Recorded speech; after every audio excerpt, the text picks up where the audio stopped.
조갑제 TV 시청자 여러분 안녕하십니까. 2026년 3월 3일 오후 1시 30분입니다.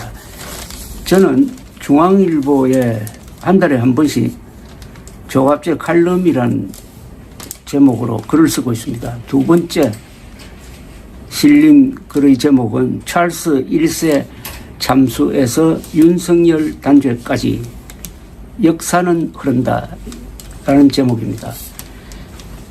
200자 원고지로 환산을 하면 한 13장 되는 글입니다. 이 글에서 저는 윤석열 재판이 갖는 역사적 의미, 세계사적 흐름 속에서 어느 위치에, 어느 좌표에 찍히는지를 한번 정리해 보기로 했습니다. 그 내용을 소개를 해드리겠습니다. 12.3 계엄은 한국 역사상 최초의 실패한 친위 쿠데타입니다. 제가 경칭으로 바꿨습니다.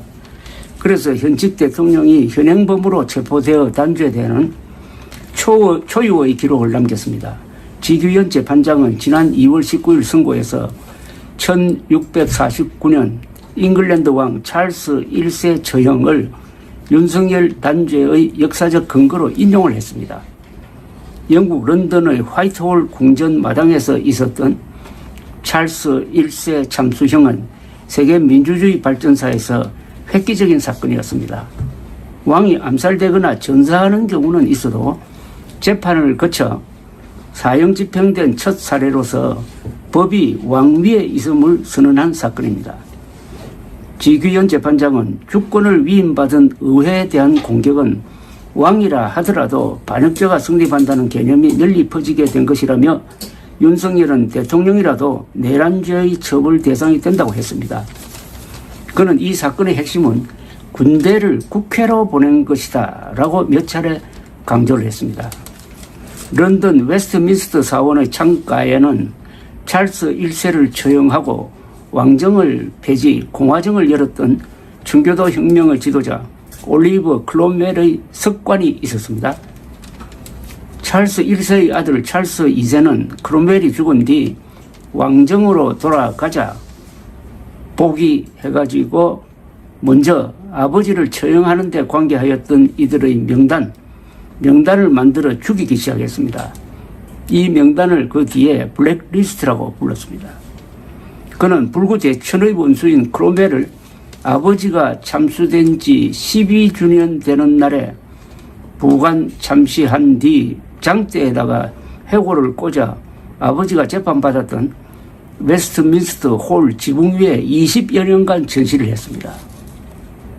해골은 그 뒤 여러 사람의 손을 거치면서 떠돌다가 1960년에야 모교인 케임브리지 대학 경내에 묻히게 되었습니다. 그래도 역사의 전진을 멈출 수는 없었습니다. 상대적으로 온건했던 찰스 2세를 이은 동생 제임스 2세는 가톨릭 교도로서 개신교 세력과 갈등을 하다가 1688년 명예혁명에 의해서 밀려났습니다. 그리고 나서 개신교도인 그의 딸 메리 2세와 사위 윌리엄 3세가 공동왕으로 영입이 되는데 이때 의회가 선포한 것이 세계 민주주의 헌법의 표준이 되는 권리장적이었습니다. 군대에 대한 의회의 문민 통제권, 조세권, 고문금지 등이 명시되었습니다. 그 이후로는 영국에서는 쿠데타 등 정변이 없어집니다. 프랑스는 영국에 이어서 유럽의 두 번째 오래된 민주주의 국가임에도 1961년에도 알제리 주둔 부대가 쿠데타를 시도한 적이 있었습니다. 지난 2월 20일 미국 대법원은 6대3으로 트럼프 대통령의 난폭한 상호관세 정책이 헌법 위반임을 확인하며 무효화시켰습니다. 미국 헌법 제1조 8항은 세금 징수권이 의회에 있음을 명시하고 있는데 대통령이 멋대로 이를 무시했기 때문이었습니다. 미국 헌법을 만들 때 영국의 권리장전을 많이 반영을 했는데 이때 들어간 의회의 조세권이 트럼프를 잡은 겁니다. 권리장전에 있던 개신교도 무기 소지권은 미국 헌법에서는 모든 국민들의 무기 소지권으로 명기가 되었습니다. 그래서 미국에서 아무리 총기 사고가 많이 나도 총기를 금지할 수 없는 이유입니다. 헌법을 개정하지 않고서는 불가능합니다. 그런데 지귀현 선고문 이전에 찰스 1세를 학술 논문에서 맨 처음 언급한 한국인이 있었습니다. 바로 이승만 대통령입니다. 그는 1910년 프린스턴 대학교에서 박사 논문을 썼습니다. 미국에 의하여 영향을 받은 중립이라는 아주 수준 높은 국제법 논문이었습니다. 당시 35살의 이승만은 국제법의 아버지 휴고 그로티우스를 소개하고 영국의 전시 중립 정책을 설명할 때 찰스 1세 시대를 다룹니다. 유럽 역사의 본류를 논문 주제로 잡은 안목이 놀랍습니다. 프린스턴은 청교도 혁명 때 크롬웰과 동맹했다가 원수가 되는 스코틀랜드 장로교 세력이 18세기 미국으로 건너가서 세운 대학입니다. 아담 스미스로 대표되는 스코틀랜드 계몽주의를 확산시키고 미국 건국의 지도자들을 많이 양성을 했습니다. 근데 미국 헌법 제정을 주도한 제임스 매디슨 대통령이 프린스턴 출신입니다.